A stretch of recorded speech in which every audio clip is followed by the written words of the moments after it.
Hello what's up दोस्तों, I hope आप सब लोग बढ़िया होगे। आप सबका स्वागत है आपके अपने चैनल द स्टोरी रूम में।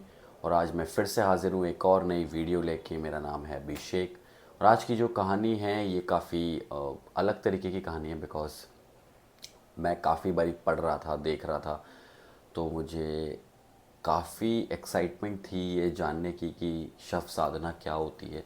तो उसके रिगार्डिंग मैंने आर्टिकल्स वगैरह पढ़े कि क्या होती है शव साधना। फिर उसके बाद स्टोरी भी लगाई थी तो इंस्टाग्राम पे कि भाई शव साधना से रिलेटेड किसी के पास कोई कहानी या कुछ भी हो। तो फाइनली मुझे एक कहानी मिली जो कि शव साधना से रिलेटेड थी। और इतनी बढ़िया, इतनी अच्छी कहानी, मुझे तो मतलब सुन के मज़ा आ गया वो कहानी। तो मुझे लगा कि हाँ, इस कहानी को हम ज़रूर फीचर कर सकते हैं। और ये कहानी भी रियल है। वो बंदा आज भी परेशान है जिससे रिलेटेड ये कहानी है। तो बिल्कुल अपने कान में ईयरफोन्स लगा लीजिए। असली मज़ा आपको अब इस वीडियो का आने वाला है। काफ़ी बढ़िया कहानी है। और कहानी आ रही है उत्तराखंड से। उत्तराखंड की कहानी है। तो आई होप इस कहानी में आपको मज़ा आने वाला है, जहाँ तक मुझे लगता है। तो अगर आपको थोड़ा सा भी मज़ा आए, थोड़ी सी भी अच्छी लगे कहानी, तो वीडियो को लाइक, चैनल को सब्सक्राइब, बेल आइकन ज़रूर दबा देना। अपने दोस्तों के साथ इस वीडियो को ज़्यादा से ज़्यादा शेयर करना जिनको थोड़ा सा भी इंटरेस्ट है। और अगर आपके पास ऐसी कोई कहानी आप चाहते हैं कि मैं अपने चैनल पर उसे फीचर करूँ, या आप चाहते हैं कि लोगों को पता चले आपकी कहानी, तो आप बिल्कुल मेरे इंस्टाग्राम या फिर मेरे जीमेल अकाउंट पे अपनी कहानी मुझे लिख कर या फिर वॉइस नोट बना के मुझे भेज सकते हैं। दोनों के लिंक डिस्क्रिप्शन में है। तो बिना फर्दर डिलेस करते हैं हम आज का स्टोरी टाइम स्टार्ट, जो कि है शव साधना से रिलेटेड। अगर आपके पास भी शव साधना की कोई और कहानी हो तो हम इसको पार्ट्स में इंक्लूड कर सकते हैं।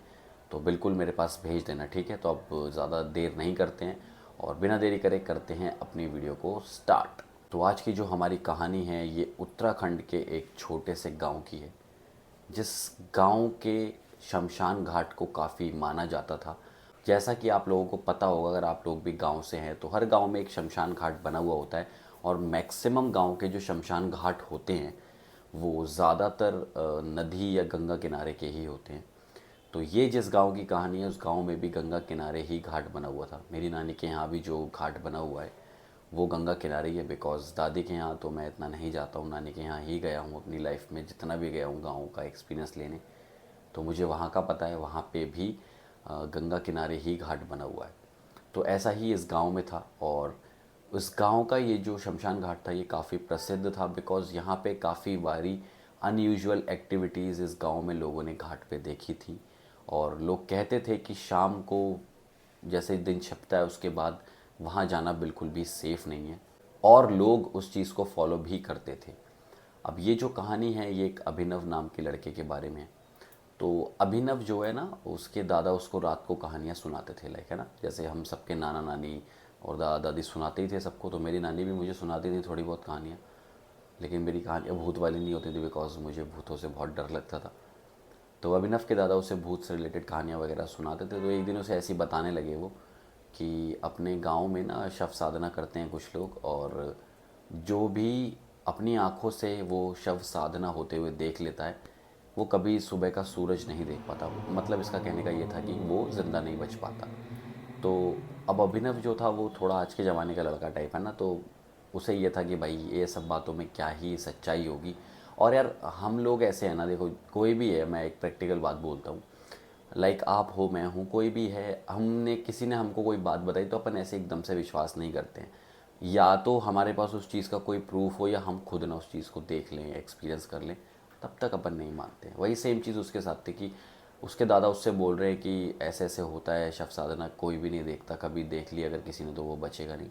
तो वो ये सोच रहा था क्या दादा फालतू की बात कर रहे हैं, इन बातों में तो क्या ही सच्चाई होगी। लेकिन उसने जब तक ही इस बात का यकीन नहीं माना जब उसके साथ वो सब हुआ रियल में। तो ये कहानी तभी अभिनव की है। अब जिस दिन की ये कहानी है सीधा उस दिन पे आपको लेके चलता हूँ। फिर से अपने गांव गया हुआ था अभिनव। गांव में था। गांव में उसका एक दोस्त बन गया था जय नाम का। वो लोग खेलते कूदते थे, अपना बढ़िया रहते थे। तो वो ज़्यादा छोटा नहीं था, 17-18 साल का था उस टाइम पे। थोड़ा बहुत खेल खाल लेते थे, खाने पीने साथ में चले आते थे। ऐसे ही अपने दोस्त से बोलता है कि यार आज ना शाम को शमशान घाट की तरफ चलते हैं, देख के आते हैं, कुछ देखने को मिलता है क्या बढ़िया सा, जिससे मज़ा आया अपन को। अब उन दोनों ने थोड़ी थोड़ी लगाई हुई थी। जवान जवान बच्चे थे, अभी थोड़ा थोड़ा बड़े हो रहे थे। तो एक एक बियर उन लोगों ने पी ली थी। बियर के जोश में दोनों ने बोला कि हाँ ठीक है कोई नहीं, चलते हैं शमशान घाट, क्या ही दिक्कत होगी। अब वो लोग शमशान घाट की तरफ जब जा रहे होते हैं तो होता क्या है, जब शमशान घाट की तरफ जा रहे होते हैं तो हवाएं थोड़ा तेज़ हो जाती हैं। उस दिन थोड़ा सा आंधी टाइप वाला माहौल मौसम था, तो आंधी सी आ रही थी, तो हवा तो तेज़ चलने का मतलब था, उसमें कोई भी डरावनी वाली बात नहीं है। हवा तेज़ चल रही थी, वो धीरे धीरे करके शमशान घाट के नज़दीक जाते जा रहे थे। जैसे ही वो शमशान घाट के नज़दीक जा रहे थे, उन्हें थोड़ी थोड़ी खुसफुसाहट की आवाज़ें आ रही थी, लाइक कोई विस्पर कर रहा है, कोई बोल रहा है, ऐसी हल्की हल्की आवाज़ें आ रही थी। जैसे वो और थोड़ा आगे बढ़े तो उनको बिल्कुल एक बीच में जगह पर ना थोड़ी सी रोशनी दिखी, लाइक बीच शमशान घाट में रोशनी सी दिखी। अब रोशनी दिखने के साथ साथ उनको ऐसा फील हो रहा था, लाइक जैसे वो चल रहे हैं ना, उनके साथ साथ कोई चल रहा है, ऐसी उन्हें फीलिंग आ रही थी। ऐसा उन्हें लग रहा था कि शायद कोई साथ साथ चल रहा है, लेकिन वो बिना उस बात के ऊपर गौर करते हुए आगे की तरफ बढ़ रहे थे। अब जैसे जैसे वो धीरे करके आगे बढ़ते हैं तो जो उन्हें थोड़ी सी रोशनी दिख रही थी ना, वो रोशनी धीरे धीरे करके ब्लर से क्लियर होती चली जा रही थी। सामने वो ये क्लियरली देख पा रहे थे कि सामने एक आधी जली हुई लाश पड़ी हुई है। ठीक है, कोई बिल्कुल मरा हुआ आदमी पड़ा हुआ है। उसके चेस्ट पे एक इंसान जिसने पूरे बॉडी पे अपने राख लगाई हुई है और भगवा कलर की उसने धोती पहनी हुई है, ऐसा कोई इंसान वहाँ बैठा था। उसके लंबे लंबे बाल थे। ऐसा कोई इंसान वहाँ पे बैठा हुआ है और वो कहीं नहीं देख रहा है, बस कुछ मंत्र चैंट कर रहा है वो वहाँ पे बैठा हुआ। अब ये लोग उसको देखते हैं तो इन्हें थोड़ा डर तो लगता है, लेकिन ये उसके थोड़ा सा पास जाने की कोशिश करते हैं, लाइक कि देखते हैं कि ये क्या पढ़ रहा है या क्या बोल रहा है और यहाँ पे चल क्या रहा है। अब जैसे जैसे ये धीरे धीरे थोड़ा आगे बढ़ने की कोशिश करते हैं ना, तो जो भी वो साधक था जो उसके ऊपर बैठा हुआ था, वो ये फील करता है कि आसपास कोई आ रहा है उसके। वो ये देख पा रहा था। वो मंत्र पढ़ते पढ़ते ही हाथों के इशारे से उसको रोक रहा होता है, लाइक कि मत आओ मेरे साइड, मत आओ मेरी तरफ, मत आओ। क्योंकि वो एक तरीके से एक तो साधना कर रहा है वो, ठीक है, तो उसकी साधना में खलल डाल रहे हो पहली चीज़ आप। दूसरी चीज़ ये है कि भाई वो एक बहुत खतरनाक काम कर रहा है। शव साधना क्यों होती है? शव साधना या तो प्रेत या तो भगवान को बुलाने की एक साधना होती है, जिसमें मंत्र एंड ऑल सारी चीज़ें प्रोसेस होती है इसकी एक पूरी, है ना। इसलिए वो कर रहा था। अब उसके इतने टाइम की साधना, पहली चीज़ वो ख़राब होगी। दूसरी चीज़, तुम लोग उसके पास जा रहे हो सकता है कि वो जो कर रहा हो वो उल्टा पड़ जाए, आप लोगों के ऊपर कुछ ना आ जाए। तो वो मना कर रहा था, लेकिन वो लोग नहीं मान रहे थे। वो धीरे धीरे करके उसकी तरफ बढ़ रहे थे और उनके बढ़ने की वजह से हुआ क्या, उसकी जो साधना थी वो टूट गई। उसके मंत्र बोलते बोलते वो बीच में फंबल कर गया और मंत्र उसके टूट गए। अब जब उसके मंत्र टूटते हैं तो वो जो लाश नीचे पड़ी हुई थी, वो लाश पड़ते हुए एकदम से उसकी आंखें खुलती हैं। लेकिन जैसे आप मेरी और आपकी आंखें हैं ना, ये वाइट एंड ब्लैक करके, तो ऐसे नहीं थी। उसकी आंखें पूरी वाइट थी, पूरी वाइट थी। और वो एकदम से आंखें खोलता है, इधर मुंडी हिलाता है और सीधा अभिनव की तरफ देखता है। जैसे ही वो अभिनव की तरफ देखता है, अभिनव वहाँ बिल्कुल जम जाता है, फ्रीज हो जाता है। उसको समझ नहीं आया कि उसके साथ क्या हुआ। ना वो हाथ पैर हिला पा रहा था, ना वो कुछ कर पा रहा था। अब उसने ये बोला कि वो जो लाश पड़ी है, उसने बोला कि अब तूने मुझे जगाया है, तू मेरे साथ जाएगा। इतना उसने बोला और जो उसके छाती पे साधक बैठा था, उसके तेज़ से धक्का जैसी लात मारी और साधक थोड़ा दूर जाके गिरता है। अब साधक दूर जाके गिरता है, साधक को भी गुस्सा आता है, भाई थोड़ी बहुत शक्ति है तो उसके अंदर भी मंत्र वगैरह पढ़ रहा है, उसकी इतनी हिम्मत है भाई, उसको थोड़ी बहुत चीज़ें तो आती होंगी ना।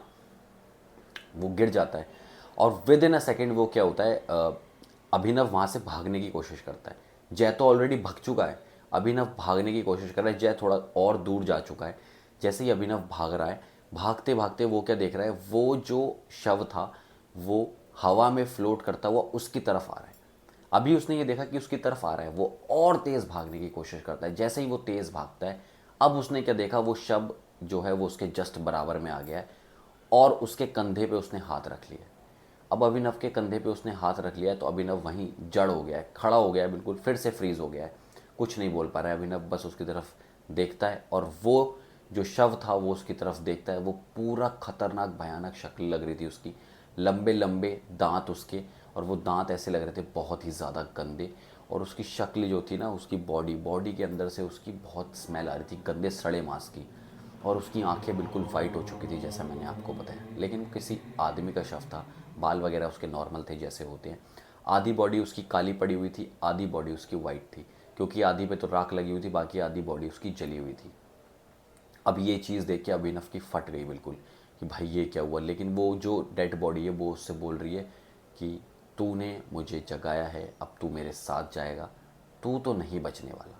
इतने में क्या होता है, पीछे से जो साधक था वो उस शव को ऐसे पकड़ता है, पकड़ के उसे दूर फेंकता है। जैसे ही वो शव को दूर फेंकता है, अभिनव की तरफ हाथ दिखा के बोलता है कि तू जा यहाँ से, जल्दी निकल। अभिनव भागता रहता है जंगल में, और तेज़ भाग रहा है, पहाड़ों पे भाग रहा है, पूरी रात वो भागता रहा। लेकिन वो शव जो था वो उसके पीछे अभी भी था, वो प्रेत अभी भी उसके पीछे था, क्योंकि वो जो शव था वो किसी प्रेत के कब्ज़े में आ चुका था और वो उसके पीछे भाग रहा था। वो उसका पीछा नहीं छोड़ रहा था, वो उसको अपने साथ ही लेके जाने वाला था, वो ये चाह रहा था। भागते वो एक जगह जाके थोड़ा रुकता है, तो वो देखता है कि शव फिर से उसके सामने आके खड़ा हो गया। शव उसके सामने खड़ा होता है, वो बहुत ज़्यादा डर जाता है। शव उससे बोलता है कि तू कहीं भी भाग ले, तू बचेगा नहीं, तू जाएगा तो मेरे साथ ही, तुझे कोई नहीं बचा सकता। अब भागते फिर से उठा, फिर भागा, भागते वो इतना थक गया कि भाई वो थक के बेहोश हो गया, गिर गया। अब घर वाले उसकी ढूंढने में निकले कि भाई लड़का हमारा कहाँ गया। तो वो गांव में ढूंढते हैं, जंगल वंगल में ढूंढते हैं, तो वो जंगल में अभिनव उन्हें एक जगह पड़ा हुआ मिल जाता है। जंगल में उसे पड़ा हुआ मिलता है, तो वो दिखता है कि भाई वो पूरी उसकी बॉडी वाइट पड़ी है, सफ़ेद पड़ी है पूरी, उसकी बॉडी पे राख लगी हुई है। पता नहीं कैसे लगी हुई है, लेकिन राख लगी हुई है उसकी बॉडी पे। उसके घर वाले उठा के उसे घर लेके आते हैं, थोड़ा पानी वगैरह पिलाते हैं, खाना वगैरह खिलाते हैं।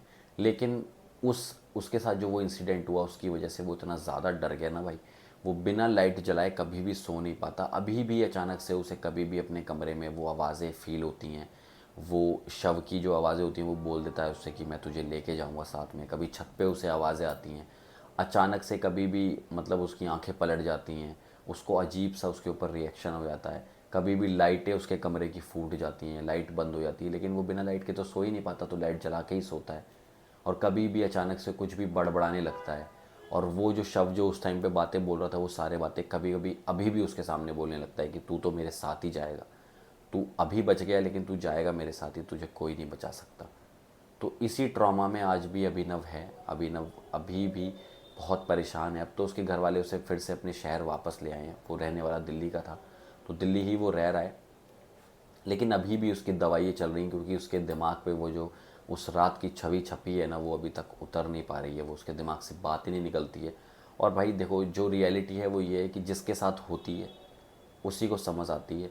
तो इन सब चीज़ों से जितना दूर रहो उतना बढ़िया है। बिल्कुल भी चैलेंज करने की ज़रूरत नहीं है। आपको विश्वास नहीं है, विश्वास मत करो, लेकिन किसी भी चीज़ का अनादर मत करो।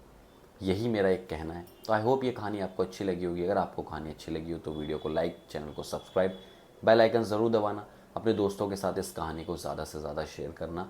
और अगर आपके पास भी ऐसी कोई कहानी है तो आप अपनी कहानी मेरे साथ शेयर कर सकते हो मेरे इंस्टाग्राम या फिर मेरे जीमेल अकाउंट पे। तो जल्दी से जाओ, डिटेल के अंदर अपनी कहानी लिख के मुझे वॉइस नोट भेजो, या तो लिख के भेजो, जैसे मन करे वैसे भेजो, लेकिन भेजो। हो सकता है अगली कहानी आपकी ही हो जो फीचर हो रही हो। तो मैं मिलता हूँ आपसे ऐसे नेक्स्ट वीडियो में। तब तक के लिए अपना, अपने परिवार का और अपने लव्ड वंस का ध्यान रखें। मिलते हैं नेक्स्ट वीडियो में, तब तक के लिए शुक्रिया, बाय बाय।